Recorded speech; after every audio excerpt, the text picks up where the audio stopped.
الشاهدين والشاكرين والحمد لله رب العالمين مولاي رب صل وسلم وبارك عليه উপস্থিত সম্মানিত মুসল্লিয়ান কিরাম মুরব্বিয়ান আযম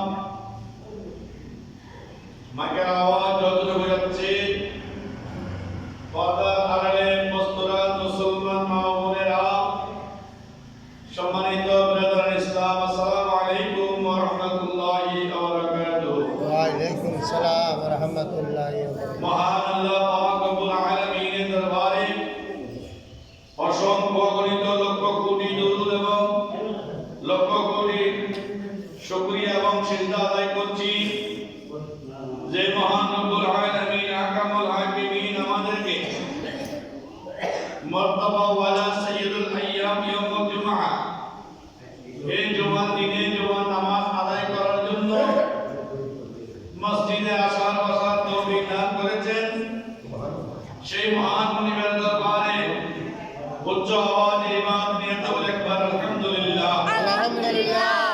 অসংখ্য লক্ষ কোটি দরুদ এবং সালাম জ্ঞাপন করছি মানবতার মুক্তির সাইয়্যিদুল মুরসালিন ইমামুল মুরসালিন নূরে মুজাসসাম নবী মুহাম্মদ রাসূলুল্লাহ সাল্লাল্লাহু তাআলা আলাইহি ওয়াসাল্লাম নূরানি দরবারে যে প্রিয় হাবিব সাল্লাল্লাহু আলাইহি ওয়াসাল্লামের ওসিলায় আল্লাহ আমাদেরকে শ্রেষ্ঠ উম্মত বলে জমিনে প্রেরণ করেছেন পাঠিয়েছেন আমরা বলি আলহামদুলিল্লাহ আলহামদুলিল্লাহ।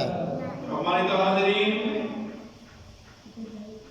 অত্যন্ত মোবারক দিন জুমার দিন এক সময় জুমার দিন মানুষের কাছে অনেক গুরুত্বপূর্ণ দিন হিসেবে বিবেচিত ছিল। মানুষ যখন ইমানে দুর্বল হয়ে পড়ে দুনিয়ার লোভ লালসার মধ্যে পড়ে দুনিয়ার দোকার মধ্যে মানুষ যখন পড়ে যায় সম্পদের লোভে যখন মানুষ বিভোর হয়ে যায় তখন মানুষের ঈমানটা দুর্বল হতে থাকে। তারা আল্লাহর হুকুম পালন করার জন্য আল্লাহর আদেশের জন্য তারা আগ্রহটা কম দেখায়। বিভিন্ন জায়গায় আপনি দেখতে পাবেন সাধারণ একজন মানুষের সে ইংলিশ লেকচারার বাংলার এক লেকচারার বা পিএইচডি দাবি অর্জন করা একজন যুবক তাদের যে একটা সম্মান শ্রদ্ধা একটা মূল্যায়ন সেখানে পরহেজগার আলেম উলামা আল্লাহওয়ালা মুত্তাকিদেরকে তারা এত মূল্যায়ন করে না, কারণ তাদের চোখের উপরে পর্দা পড়ে গেছে। তারা মনে করে দুনিয়ার জমিনটাই আমাদের জন্য মনে শেষ সর্বশ্রেষ্ঠ, কিন্তু নয়। মানুষ যখন চোখ বন্ধ করবে নিঃশ্বাস যখন বের হয়ে যাবে হাদিসে পাকের মধ্যে এসেছে আল্লাহর হাবিব সাল্লাল্লাহু আলাইহি ওয়াসাল্লাম ইরশাদ করছেন সাইয়েদনা সাহাবায়ে কেরামদেরকে বলছেন হে আমার সাহাবায়ে কেরাম মানুষ যখন মারা যায় তখন মানুষ মারা যাওয়ার পরে চোখগুলো একদিকে হয়ে যায়, কেউ উপর দিকে তাকায় থাকে, কেউ এক পাশে তাকায় থাকে, কেউ নিচের দিকে তাকায় থাকে, চোখগুলো একদিকে হয়ে যায়। তোমরা কি জানো চোখগুলো এরকম হয় কেন? সাহাবায়ে কেরাম বললেন আল্লাহ এবং আল্লাহর রাসূলই ভালো জানেন, আমরা এই সম্পর্কে অবগত নই। আল্লাহ নবী বলছেন এ আমার সাহাবায়ে কেরাম রূহ যখন দেহ থেকে বের হয়ে যায় রূহটা কোন দিকে যাচ্ছে সেদিকে তাকাই থাকে তার দেহ চোখ দুটো বড় করে বলে সুবহানাল্লাহ। যতক্ষণ রূহ আছে ততক্ষণ মূল্যায়ন আছে। আপনার আমার রূহ যখন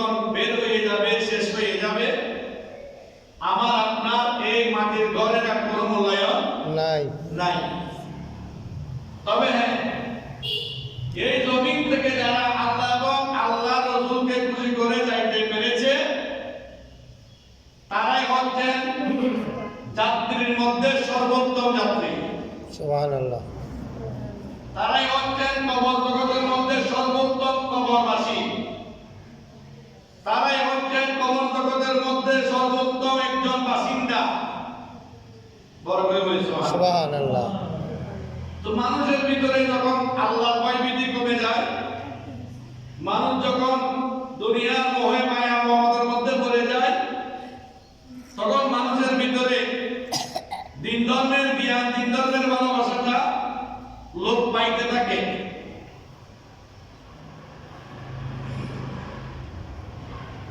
ঘন্টা খানিকের জন্য যদি কেউ মরে যায়, চোখ বন্ধ করে মরে যায়, ঘন্টা খানিক পরীক্ষা করে দেখবেন, আরাম বলতে আপনার দুনিয়া আর কেউ নাই। ঠিক। এক রাজা 4টা বিবি ছিল। সেই রাজা বিবিকে পরীক্ষা করার জন্য, তিনি পরেশগার ব্যক্তি ছিলেন, তো তিনি বলছেন প্রথম বিবিকে তিনি বেশি ভালোবাসতেন। তার কাছে তিনি ব্যক্ত করলেন, আমি যখন মারা যাব, আমি তো চিরজীবন চিরস্থায়ী নয়, আমি তো পৃথিবীর জমিন থেকে চলে যাব। আমি চলে যাওয়ার পরে তুমি কি আমার সাথে কবরে যাবে? তখন বিবি বললেন, কোন ধরনের কথা বলতেছো?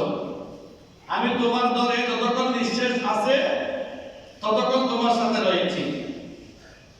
তুমি জমিন থেকে চলে যাওয়ার পর তোমার সাথে আমার আর কোনো সম্পর্ক থাকবে না।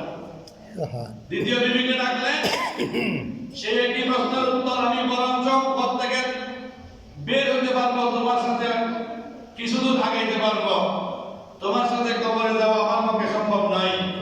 তৃতীয় স্ত্রীকে বললেন, তৃতীয় স্ত্রী কি কথা বললেন, যেই বিবিকে অবহেলা করতেন, অবজ্ঞা করতেন, সবচাইতে অবহেলিত ছিল, তাকে জিজ্ঞেস করলো যে আমি মারা যাওয়ার পরে আমার সাথে কবরে যাইতে তুমি কি প্রস্তুত?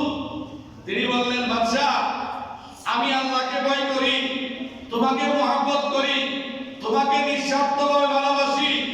তুমি মরে যাওয়ার পরে যদি তোমার সাথে কবরে যাইতে হয়, আমি সেই কবরও তোমার সাথে যাইতে রাজি। সুবহানাল্লাহ। এরকম মানুষ জমিনে পাওয়া বড় দুষ্কর। আপনার আমার সাথে কেউ কবরে যাবে না, সবাই উপরে ভালোবাসা। মারা যাওয়ার পরে আর ভালোবাসা নাই। নাই। আফসোস, সময়টা এমন অতিবাহিত হচ্ছে যে যত দিনটা গড়াচ্ছে তত মানুষের ভিতরে ভালোবাসা, মায়া মমতা কমে যাচ্ছে। মারা যাওয়ার পর একদিন, 2 দিন, 3 দিন, 4 দিন এমন ব্যক্তি, এমন ছেলে মেয়ে বের হয়েছে, বাবার জন্য 4 দিনে আর কোনো কিছু প্রয়োজন নাই, মরে গেছে, শেষ হয়ে গেছে, টাকা পয়সা খরচ করে কি লাভ হবে? অথচ হাদিস শরীফের মধ্যে এসেছে, এই আমার সন্তানেরা, আপনারা বলেছেন সন্তানের হক মা বাবার প্রতি, যে সন্তানের হক হচ্ছে পিতা মাতা মরে যাওয়ার পরে তাদের জন্য দোয়া আয়োজন করা, দোয়া করা, তাদের সমবয়সী যারা বন্ধু বান্ধব ছিল তাদের সাথে সদাচরণ করা, তাদেরকে সম্মান করা, তাজিম করা এবং তাদের মাগফিরাতের জন্য দোয়া করা। তো দোয়ার সিস্টেম তো বিভিন্ন রকমের আছে। কেউ আমরা মুখ দিয়ে বলি, ভাই একটু দোয়া করবেন, তখন বললো বসে দোয়া করবো।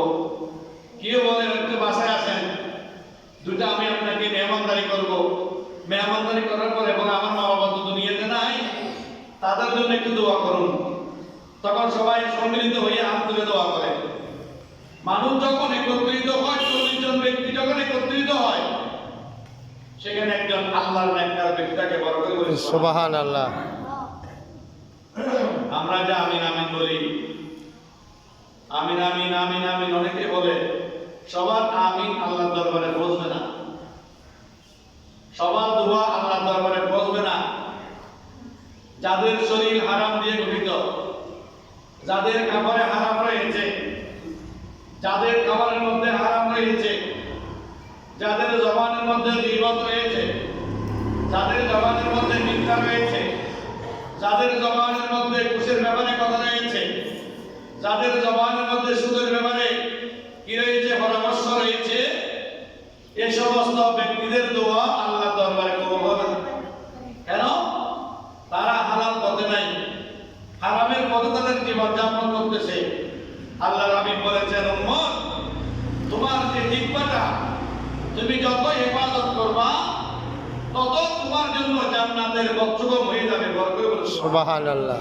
এটা আমার কথা নয়, কোরআনের মধ্যে আল্লাহ রাব্বুল আলামিন গীবতের ব্যাপারে বলেছেন, ইন্নামাল মুমিনুনা ইখওয়াত, এক মুমিন অপর মুমিনের ভাই ভাই, এক মুমিন অপর মুমিন ভাই ভাই। ফাসলিহু বাইনা আখওয়াইকুম ওয়াত্তাকুল্লাহ লাআল্লাকুম তুরহামুন। আল্লাহ বলেছেন, তোমরা আপন দুই ভাইয়ের মধ্যে তোমরা সন্ধি করে নাও, সমাধান করে নাও, তোমরা পরস্পর বিভেদকারী হইও না। মুমিন মুমিনের ভাই, একটা সহোদর ভাইয়ের কথা বলে নাই, আপন মায়ের পেটের ভাইয়ের কথা বলে নাই, মুমিন এবং মুমিনের কথা বলতেছে। তোমরা মুমিন মুমিন ভাই, তোমরা একজন আরেকজনের সাথে তোমরা সন্ধি মুক্ত হয়ে যাও। কিসের ব্যাপারে? হকের ব্যাপারে, দ্বীনের ব্যাপারে, সত্যের ব্যাপারে, হালালের ব্যাপারে তোমরা পরস্পর সন্ধিযুক্ত বন্ধু হয়ে যাও। এরপরে বলতে ওয়াত্তাকুল্লাহ, আল্লাহকে তোমরা ভয় করো। যদি তোমরা আল্লাহর ভয় অন্তরে আনতে পেরেছো, লাআল্লাকুম তুরহামুন,